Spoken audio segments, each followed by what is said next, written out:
सरगना, सियालकोट कैंप और कई सारे कैंपों में छिपे बैठे थे, वो सबको हमारे बम के धमाकों की गूंज ने स्पष्ट संदेश भेजा है कि भारत की जनता के साथ अगर किसी भी प्रकार का दुर्व्यवहार किया गया, आतंकी घटना की गई, तो उसका जवाब दुगने जोश के साथ दिया जाएगा। और मित्रों, जब हमने सिर्फ आतंकी हमलों पर ही, आतंकी अड्डों पर ही हमला किया था, फिर भी 8 तारीख को पाकिस्तान की सेना ने हमारी निर्दोष जनता पर कच्छ से लेकर कश्मीर तक पूरी पश्चिमी सीमा पर हमला करने का दुस्साहस किया, मगर मोदी जी के समय में हमारी एयर डिफेंस सिस्टम इतनी परफेक्ट बन चुकी थी कि एक भी मिसाइल्स भारत की भूमि पर नहीं गिर पाया, एक भी ड्रोन उनका भारत की भूमि पर नहीं गिर पाया। 100 से ज्यादा दुर्दांत आतंकवादियों को समाप्त करने के बाद जब एक भी हमला भारत को नुकसान पहुंचाने के में सफल नहीं हुआ, पाकिस्तान की सेना अभी सोचती ही थी। और 9 तारीख को हमने 15 जगह पर, ये भी उनके एयरबेस पर, उनकी जनता को कोई नुकसान नहीं किया। एयरबेस पर नूर खान एयरबेस, सरगोदा का स्थान, सुकुर एयरबेस, कराची में मलिर कैंट, कई जगहों पर 15 स्थानों पर उनकी क्षमता को, वायु हमला करने की क्षमता को तहस नहस करने का काम भारत की सेना के वीर जवानों ने किया। और उसने बता दिया कि आप हमारी मिसाइल्सों को नहीं रोक सकते हो।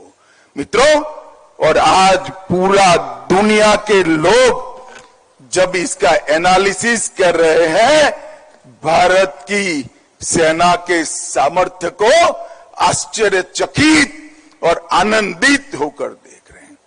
और पहली बार आजादी के बाद भारत की सेना ने 100 किलोमीटर अंदर जाकर पाकिस्तानी कैंप्स, आतंकवादियों के कैंप्स को ध्वस्त करने का काम किया। और जो डराते थे कि हमारे पास एटम बम है, उनको लगता था उनकी धमकियों से डर जाएंगे, परंतु ऐसा नहीं हुआ। हमारे वायुसेना, थल सेना, जल सेना, तीनों सेनाओं ने ईंट का जवाब पत्थर से देने का काम किया। और मित्रों, आज पूरी दुनिया हमारी सेनाओं की मारक क्षमता की सटीकता, हमारी सेना के संयम और हमारे प्रधानमंत्री नरेंद्र मोदी जी की दृढ़ राजनीतिक इच्छा शक्ति की बुरी बुरी प्रशंसा आज पूरी दुनिया कर दी है। और आज मैं इस मंच से तीनों सेना के जवानों को, भारत की जनता और विशेषकर मेरे गांधीनगर लोकसभा क्षेत्र की जनता की ओर से मन पूर्वक सलाम करना चाहता हूं कि आपकी वीरता से हम सबका मस्तक गर्व से ऊंचा हुआ है।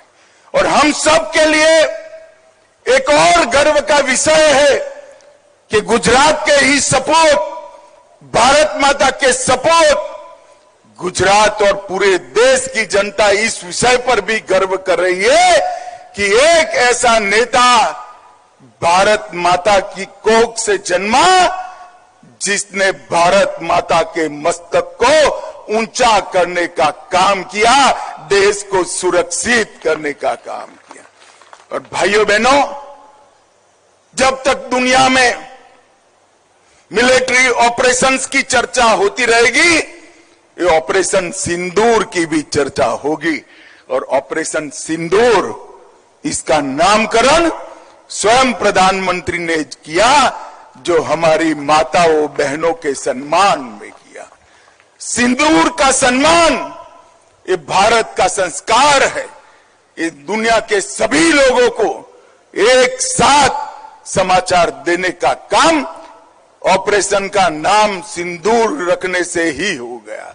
और वो सभी परिवारों को एक प्रकार से जो उनकी नुकसान हुआ उसकी तो भरपाई नहीं हो सकती, परंतु मोदी जी ने जो बिहार में वादा किया था, हम इसका बदला जरूर लेंगे, आतंकवादियों को मिट्टी में मिला देंगे, वो वादा उन्होंने जरूर पूरा कर दिया। मित्रों, फिर से एक बार मैं तीनों सेनाओं के जवान, इनके मुखिया और प्रधानमंत्री नरेंद्र मोदी जी को पूरे गांधीनगर क्षेत्र की लोग जनता की ओर से ढेर ढेर सारी बधाई देना चाहता हूं कि आपके इस कदम से पूरा देश गर्वान्वित हुआ है।